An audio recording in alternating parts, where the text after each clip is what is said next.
The festival may look and feel a little different than last year and in years past, but at its core it remains a steadfast symbol of the Rochester community and the great values we represent. As the county executive announced yesterday, we're really, and as Jeff just mentioned, we're really excited that the Department of Public Health and the Veterans Administration, as well as Common Ground Health, will be partnering this year to offer COVID-19 vaccines to festival attendees. As always, the vaccine is free to those who are interested, and as well, clinics will be taking place all 3 Saturdays and all 3 Sundays of the festival from 10:30 a.m. to 5 p.m. Vaccinators from the VA will be on hand to administer shots to all veterans, spouses of veterans, and caregivers of veterans as allowed by VA guidelines. The County Department of Public Health will have vaccinators on hand to administer shots to anyone.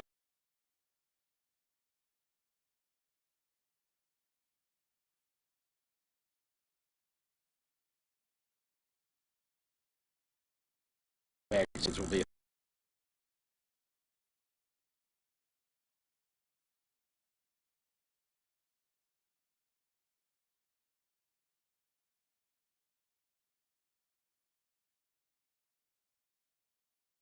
the Lilac Festival has to offer. Again, I couldn't be happier to be here than to help kick off the 123rd Annual Lilac Festival. It's my pleasure to turn things over to Justin Roy from the City of Rochester. Thank you.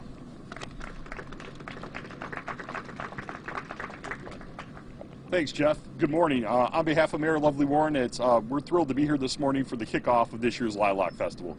As has been said, this isn't your normal Lilac Festival, but I think it's a remarkable testament to people coming together on behalf of our community. Between Rochester Events, the state, the county, the city, obviously Visit Rochester, and all of our partners here today to really put on this event despite the circumstances. We know it's not the normal Lilac Festival, but it's a step towards normalcy, and we're thrilled about that. Also want to obviously acknowledge the efforts to have vaccinations here throughout the festival. You know, that's how we get to other events. Everybody asks all the time, hey, this is usually the start of festival season, right? This is the first event of the year, the Lilac Festival. How do we get to other events? The best way to get to other events is for people to get vaccinated. The more people we have vaccinated in the community, that's going to allow the state to change regulations, allow for other events, and we're all excited to really kick off our festival season in earnest. We hope as we go throughout the summer, the city will have other announcements about special events and festivals, hopefully concerts all throughout our community. I was just talking to Jeff about Party in the Park. We'd love to bring Party in the Park back later this fall, so stay tuned. Hopefully, with our help from our friends at the state, that'll be possible. But again, on behalf of Mayor Warren, I just simply wanted to say what a great day this is. We're excited to be here. I'd be remiss not to talk about, you know, obviously the Lilac Festival is hosted here in Highland Park, right in the heart of our city. And right behind you, everybody can see today, we have my family's favorite playground in the whole community right here. It's a beautiful playground. Credit to Mark Quinn and his team at the county for putting it together. So whether it's during the Lilac Festival or all throughout the year, we want you to enjoy Highland Park. Come enjoy this wonderful playground. We're thrilled to be here. And on behalf of Mayor Warren, thank you so much for having me today. Take care.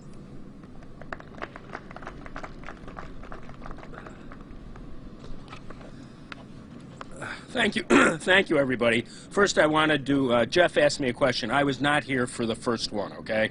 So, okay. But a huge thanks to Jeff Springett. The amount of work that went into this is just incredible.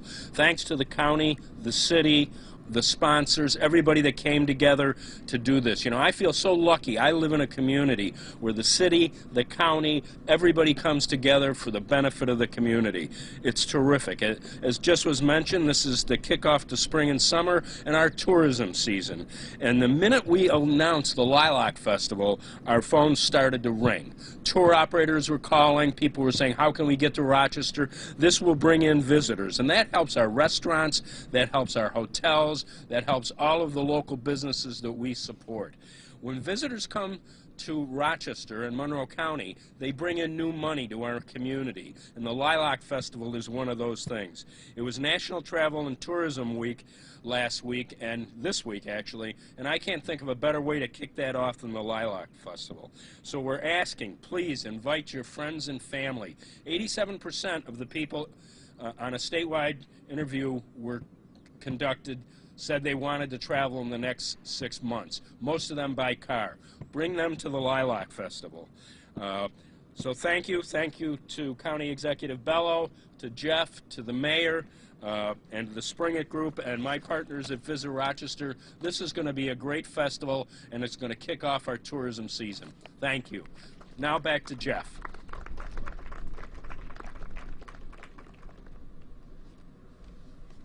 Thank you, Don. I alluded a few minutes ago about the effort and focus at this year's Lilac Festival to do everything local from Rochester. And one of those items are the entertainment that we've got in the special events tent right behind us. We've got Michaela Davis, who has recently toured and been on stage at NPR's Tiny Desk with Bob Weir from the Grateful Dead. He asked her to join him. She is a harpist from Rochester. We've got Claudia Heiser playing for Mother's Day brunch coming up tomorrow, actually. Today, Friday. So, they're all the same right now, I'm sorry. But on Sunday, we've got Claudia playing at 2:45, and Big Blue House from Canandaigua playing at 11:30. Let me just think a second. Craft beer, all local Rochester area breweries. There are 12 of them being featured between 2 craft beer tastings. One tomorrow. All 3 sessions are sold out. The second one is a week from tomorrow, the 21st or 22nd. And there are tickets available for that. Our wine tasting coming up in a couple weeks is sold out. But there are many great bands that are playing. You can see all the information and hear the music preview on rochesterevents.com, our website. And our host that we always enjoy having for all our shows here at Highland Park for the Lilac Festival, Dino K. A quick shout out to Dino. He joined us today, our DJ over on Fickle 93.3.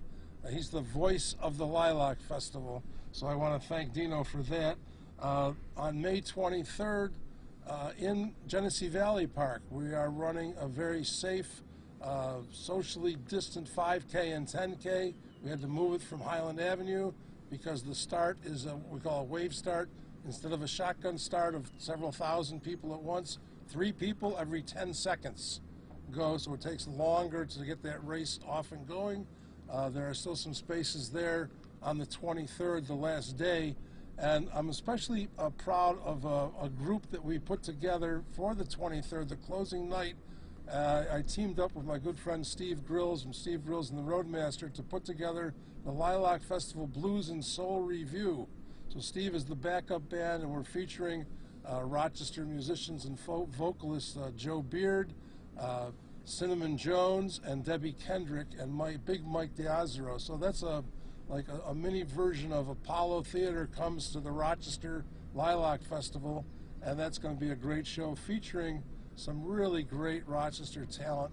It's an eclectic mix of really interesting Rochester talent for all week long. And then we opened up 2 free concerts. We just announced a couple of days ago a fundraiser for Champion Academy to send some of their kids to Elvio Fernandez's Camp Rockstar. So it helps the kids become aspiring rock musicians in the future. And I want to thank everybody for coming out today. I'll be taking, as well as any other speakers, we'll be taking Q&A.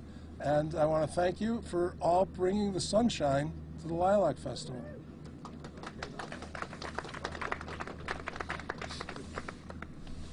Great. That's a wrap. Question? Yes. We have a question. Hey Jeff, how are you? Great, thank you. So I want to talk about the big tent behind you. Yes. What will be required for entry into the big tent? A ticket that you buy online in advance. Most shows are 21 and over. The Champion fundraiser is not.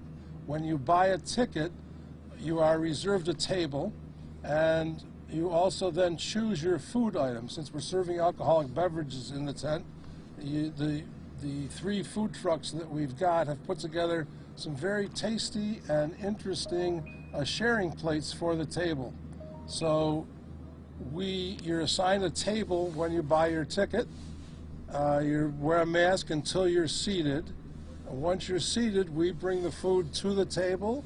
In the case of the Craft Beer Expo, we bring your beer samples to the table, likewise with the wine. If you want to order more food, or in the case of the bistro, you want to order more beverages, there's a QR code and a menu on the table. You hit the QR code, you order your food or drink, and we bring those items to you. So really there's, apart from getting a breath of fresh air, there's no reason to leave your table. The tables are all 9 feet apart. They're wiped down the proper way in between seatings, and that's all that's required. Wear a mask, keep socially distanced in line, and enjoy yourself. Are there any attractions at the festival that will require either proof of a vaccination or a negative COVID test? No. And when people enter the tent behind you, will they be screened? Will there be a health screening?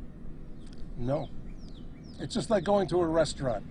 So the tent is viewed as a restaurant because we have the socially distanced tables, and you have to make a reservation, you have to order food. So the rules for different parts of the festival are different, and as I say, they change frequently, but as they loosen up. So yeah, fortunately or unfortunately, there's no, that's how we're doing it. And as far as people who just want to come and walk and see the lilacs, will they be asked to show any proof of vaccination? The park is open as a park, as it is 365 days a year. There's never a cover charge to walk into Highland Park. Some people have asked us that question. No, as long as you keep, sensibly socially distanced and everybody wears a mask while they're walking through, it's a park. Okay. And other than the big tent and some of the special events that are happening, will you be capping capacity at any point, or is it Only in the tent and at the arts and crafts show, and the kids amusement rides. There's a certain amount of kids and families that are allowed to be within that fenced-in area, and that's that. So it's only specific things to the festival, which is one of the reasons we have so few things this year that we're able to do. And I know that like the beer and the wine tasting, those are always really popular. How many tickets are available still for those kinds of events? I know tomorrow is sold out tomorrow is sold out for the craft beer, and that's why we added a second one on the 15th. But there's a little under 300 seats in the tent, and that's what we've got to work with. So, it's not the same as usual, but it's better than staying home and sitting on the couch. Anything else? I guess I have. Please. So basically, other festivals in the area have decided not to go forward for their festivals. Let's talk about, why was it so important to you guys to, move on forward with holding the 123rd Lilac Festival no matter what? Why did I do that? Why did I want to do that? It's a question my wife asks me every day. And now that we're here, I'm starting to ask myself the same question. But the real answer is, and people from the state and Don Jeffries from Visit Rochester, I work closely with the Lilac Festival Incorporated. We really felt that there was, if it was at all possible to do something to give people a little hope moving forward that we're starting to get back to somewhat normal, we should try to do that. And it hasn't been without its challenges and frustrations, I can attest to that. And I'm glad we took the effort to do it, really. And it's nice to be in the park, and it's nice to dip our toe back in the water of reality. And that's why we wanted to do it. I miss my music. We normally program about 100 bands for the festival in the old 10-day format. We've got 7 bands this year, but they're great bands, and we'll have some fun. We'll go out and socialize. A lot of people want to take their time. You talk to them and say, I'm just not ready to be in a crowd. Well, we're not really in crowds, but this is a way it's going to take some practice. I mean, we've been out of business for a year and a half, and we're out of shape a little bit, I don't mind telling you. It's like riding a bike. We're getting back on our two-wheeler pretty fast, and so I think it's a good move, and hopefully it'll set a precedent as things get loosened up a little more. I know a lot of festivals around town are making an effort, and that's why we're doing it. Community-based, we like to, have some fun. Anybody else have a question? Great. Well, if you think of one, let me know.